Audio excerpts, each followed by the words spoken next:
Good morning. I'm Esther Johnstone, and I have the privilege of speaking this morning. 2 months ago, Greg asked me to speak, and who would have known what would have transpired in that intervening time? Certainly not me. I could have just given my December 29th message, which was on Even Though, from Habakkuk, and you might remember that if you were here. I don't have to remind you that we are living in unprecedented times.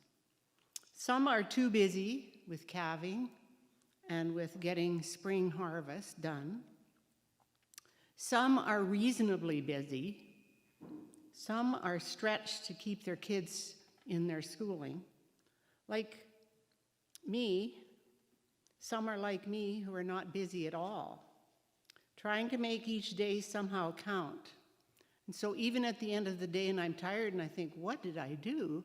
Hardly anything. So extroverts are driven mad by this time. Introverts are loving it. My late father lived at his final years at the Hythe Pioneer Home. And when people would visit and ask, "How are you, Bert?" his response was usually, "Just existing." Or he would say, "Just putting in time." A bit melancholic, it's true, and I think I get a bit of that melancholy from him. Yes, Eeyore, you could be just existing, putting in time. So I'd like to cite two different people who have written books, or books about them, that were existing, putting in time. One was Viktor Frankl, who wrote the book Man's Search for Meaning, and I reviewed it. He suffered several years during World War II in concentration camp, very famous ones, I might add. Now, I know our world is not parallel to this, thank the Lord, but as a trained psychiatrist, he observed several things, and here's some quotes. Life is meaningful, and we must see life as meaningful despite our circumstances. Forces beyond our control can take away everything you possess except one thing, your freedom to choose how you will respond to the situation. His therapy actually focused on the future. What do I still want to accomplish? The second guy was Louis Zamperini in the riveting true story, Unbroken. He survived a plane crash into the Pacific in 1943 while on a search for a downed plane. The three men were on a raft and drifted on the ocean currents for over 45 days. Imagine. They had so little. They just had 2 rafts at first. They did lose one later on by all kinds of things. During those long days of exposure, dehydration, stress, and hunger, they could have easily given up. One of their number did, and he perished at sea. And Louis remembered his physiology class, and it said, the mind will atrophy if left idle, or atrophy, sorry, if left idle. And what could they do? So they began this crazy question and answer time. They went through memories, their histories. Louis told his mother apparently was a very good cook. He told the recipes and even told how they tasted. And they just took time. They had question and answers. And everything was in minute detail because they had all that time. And they certainly didn't know when it was going to end, And it says in the book, the conversations were healing, pulling them out of their suffering. They imagined themselves back in the world when they got off the sea. They created something to live for, even as Viktor Frankl said. At some point, they began to pray. Louis had no idea how to speak to God, so he would actually recite snippets of prayers that he heard on movies. I love that.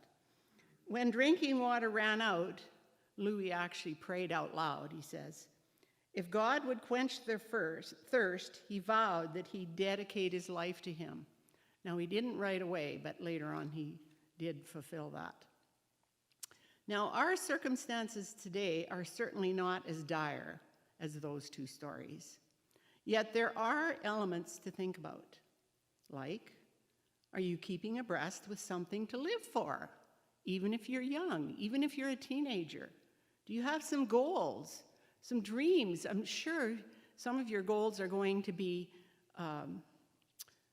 have been interrupted, but still, or are you like my father, just existing, just putting in time until whatever? I know there could be boredom. I know that your focus might not be as sharp. As Sarah Bessey, who is a good writer who I follow, indicated in her recent writings, she said, "My mind is a ping pong ball." How true. Whatever level of angst you're in, I want to focus our thoughts on a psalm where you might gain courage today. Now, the Psalms there are 150 of them. They're fantastic. And many times when I've been in trouble or low, I can turn to a psalm. I can turn to a psalm when I'm also feeling upbeat and wonderful. But let's turn to Psalm 107. There were 4 distinct types of people in distress. It's laid out so beautifully. It's actually a wonderful psalm to study as literature even. But the first one says, "Those in the wilderness," verse 4. "Some wandered in desert wastelands, finding no way to a city where they could settle. They were hungry and thirsty, and their lives ebbed away. Then they cried out to the Lord in their trouble, and he delivered them from their distress." Now, cried out, there's anguish there. There's urgency, there's desperation, even panic, terror, a deep need only God can meet. This speaks to us in our first consciousness of needing a Savior. When we're lost, we're hungry for more, we're hungry for reality. We might even be exhausted, and yes, in this day, isolated. Crying out can lead them out to where God can satisfy that. And that's at our beginning where we had salvation. Verse 8, "Let them give thanks to the Lord for his unfailing love and his wonderful deeds for mankind." So that's the first group, those in the wilderness. The second group is those in captivity, in chains. Verse 10, "Some sat in darkness, in utter darkness, prisoners suffering in iron chains because they rebelled against God's commands and despised the plans of the Most High." Later it says there was no one to help. But what happened? Verse 13, "Then they cried to the Lord in their trouble, and he saved them from their distress." It goes on to say he brought them out of utter darkness. He broke away their chains, breaks down gates of bronze, cuts through bars. It could have been an addiction. It could be an addiction that can hold you captive. I think of the Apostle Paul in Acts 10, where he was driven by a desire to what he thought was the right thing to do, kill Christians, drag them off to prison. And yet God met him in a very unique way, and his life turned around. And actually he is responsible for 13 epistles of the New Testament. All those chains broke. And we too can have our chains, whatever they are. And perhaps you already know what's chaining you to whatever. But verse 15, "Let them give thanks to the Lord for his unfailing love and his wonderful deeds for mankind." He has unfailing love. Doesn't matter what we've done. He doesn't look at our past and lift his eyebrows and roll his eyes, but he has unfailing love, wraparound, surrounding love for us. The third group is in verse 17, and it's those who are sick or self-damaged. It says in verse 17, "Some became fools through their rebellious ways and suffered affliction because of their iniquities. They loathed all food and drew near the gates of death. Now, this is something that they brought on themselves, which, of course, our bad choices can ruin our lives, actually. But, verse 19, they cried to the Lord in their trouble, and he saved them from their distress. And it goes on to say, healed, rescued. And verse 21, let them give thanks to the Lord for his unfailing love and his wonderful deeds for mankind. So that's the third one. The first, those in the wilderness. Second, those in captivity. Third, those who are sick. And the fourth one, those out at sea. Now, living in a landlocked beaver lodge, we don't know a lot about being out at sea. However, the situation can describe us today. It says, those out at sea. This speaks to me of something not their fault. And certainly the COVID-19 is not our fault. Storm battered, up to the heavens, down to the depths, like up and down, yo-yo, back and forth, reeled and staggering at their wits' end. Maybe you're at your wits' end. What on earth do we do? But it says, verse 28, then they cried out to the Lord in their trouble, and he brought them out of their distress. And then it says, let them give thanks to the Lord for his unfailing love and his wonderful deeds for mankind. This is our reality. We need urgent prayer. We are in this storm. We are in this storm, and often we don't know what to do. Sorry, I have my notes in the wrong order, I think, but we can be intercessors. I read the book of Rees Howells again, and oh man, what an intercessor he was. But during World War II, he and his group of Bible school students prayed and prayed and prayed at his insistence, but obviously they were supportive. And it's another gripping story. Oh, if I could even be a little measure of that intercessor. But in his very definite things that they prayed for, they kept the Nazi planes from invading Britain. Unbelievable. They kept the Nazis from invading Alexandria, Egypt. They kept Nazis from taking over Moscow. And they also kept the Nazis from pushing south of Stalingrad through the Caucasus Mountains. So it's a time in history, unbelievable, in which Rees Howells and his group did that. So I think we need to get on our knees. We need to band together and come against this virus, and that it would be halted. Now, we in this area are very blessed because we don't have any cases, thank the Lord. And may it continue like that. Let's keep praying to that end. Who would have thought that on January 1st, 2020, as we looked into our year, that no, we wouldn't be able to see clearly, 2020 vision, but a few months later, we would be in chaos, disrepair, despair. Someone has said we're all in the same boat, but you know that is not true.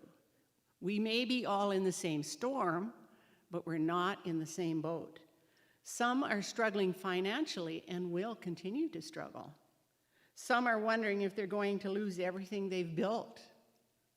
Some are wondering if they will be able to graduate high school. Some are wondering if they'll have a college to go to this fall. Some parents are at their wits' end, just like that was described, and patients wondering how to keep on keeping on. It reminds me of Acts 27. Now, a lot of little mini sermons I've heard online in this crisis have been about Jesus stilling the storm when he was asleep in the boat. But Acts 27 talks about the Apostle Paul and some other prisoners. He was actually a prisoner by then, and that's another story. In a boat headed for Rome. And in the timing of it all, they got caught in a very vicious storm. It says hurricane force winds. They were just driven along at first, which seemed okay, a little bit of angst there. Then it says that they took such a battering that they threw cargo overboard. So when they did that, they were keeping the essentials, so just like us, essentials. The third day, though, the ship's tackle had to be thrown overboard. And I can imagine the anxiety of the people on the boat. What is happening here? And it even says they gave up all hope. But guess who stood up? Paul. And he said, "Keep up your courage." And he said, "God has shown me we're going to be okay." And I think we need to be like Paul today. Stand up and say, "Keep up your courage, people. This is going to be over someday. It may look different. It's definitely going to look different. And we need to look at the things that we're going to change because of it." So there's a story in 2 Chronicles 20, which was cited by the president of the Alliance. But they were crying out in their distress. It was a different storm. They had some powers around them that were coming to overtake them, the Israelites, or actually the people in the southern Judah, Jehoshaphat. And he cried out in distress, and he prayed, and he said, we do not know what to do, but our eyes are on you." And God actually delivered them in a unique way. Another one is in 2 Kings 6, I believe it is, where Elisha was surrounded because Elisha had he had the ability through prophecy. God would show him where he should avoid going so that he wouldn't be captured, because the king of Aram had actually wanted to destroy him because he was so angry with them. And this one day, they did surround them. And his servant looked up and said, "Master, what are we going to do?" So it's the same phrase, what are we going to do?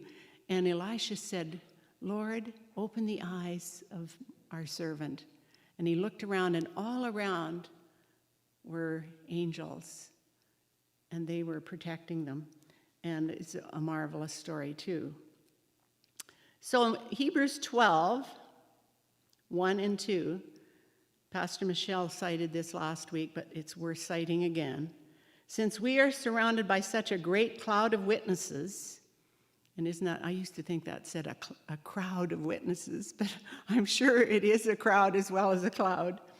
"Let us throw off everything that hinders," and maybe this is a time to throw off the hindering things, "and the sin that so easily entangles, and let us run with perseverance the race marked out before us, fixing our eyes on Jesus."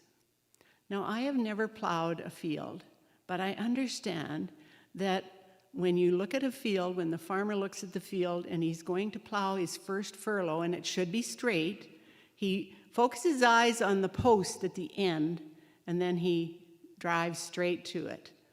Now, I think there are actually technology these days that he doesn't have to look at the post. I don't understand that, but the tractor takes them where it's supposed to go. But fixing our eyes on Jesus, he's going to take us where we're supposed to go. "Do not lose heart, endure hardship." And it says later on, it will produce whatever. So if you respond to how are you doing with just existing or marking time, take heart. Cry out to God. Rant and rave to him. Find a little thing to look forward to, even if it is small. Think of something you're going to do in the future, a goal. And quit, and this is good for me too, quit focusing on the negative. And maybe I have to be a little more selective of how many times I turn the TV on or listen to the news. And start developing a grateful heart. Some mornings when I get up, I have to thank him. I start thanking him for his faithfulness. Place to live. Utilities are going to stay on. And I am in a very blessed position financially, thank the Lord. There's food. I can go out and get food. There are foods in our stores here. And for friends I have friends who would encourage their children to develop this grateful heart. After the meal, as they got up from the table, each child would say, "Thanks, Mom, for the meal," and then say, "I especially liked the mashed potatoes," or get up from, "Oh, I especially liked the lasagna tonight." Or so that in their little hearts, it instilled a gratefulness. Not just, "Oh yeah, there's food on the table," but I especially liked, and I love that. So we phone people, and maybe you've phoned people that you've never talked to for quite a while. And as actually last Sunday, I think it was, Rick Mercer said, when he calls his mother, he doesn't say, "How are you?" because usually he'll just get the long whatever. Instead, he knew that his mother was a nurse, so he started making the phone calls a little more important, and he'd say, "What made you go into nursing? Tell me about it." And then the phone call was so much more meaningful. Or might say, "Hey, remember when we went on vacation to such and such? Wasn't that a fine time?" And then the person will actually elaborate. So we're going to be, actually, when this is all over, I suspect we're going to be phoning people more, because I've phoned people more in the last 2 months. So if you have nothing else to do and you're bored, and if you have a Bible, there are fine, fine stories that you could read. Read Genesis, read the book of Esther, read the book of Ruth, read the Gospels. There's so much in the Word. In it all, let's remember that God has this. We may not really understand much about it, but it's like watching a parade through a knothole. You're looking at the parade, and all you see is what's right in front of it. But God sees the whole parade. Romans 8:28 says, "And we know that in all things God works," and I'm just going to stop there, because isn't that a precious promise? In all things, God works. Yes, behind the scenes, within the fray. God works, not for our comfort or pleasure or entertainment, but for our ultimate good. I close with two verses from 2 Corinthians 4, 16 and 17, and I say that today. "Therefore, we do not lose heart. Though outwardly we are wasting away, yet inwardly we are renewed day by day. For our light and momentary trouble are achieving for us an eternal glory that far outweighs them all." So God bless you as you navigate the trying times we are in.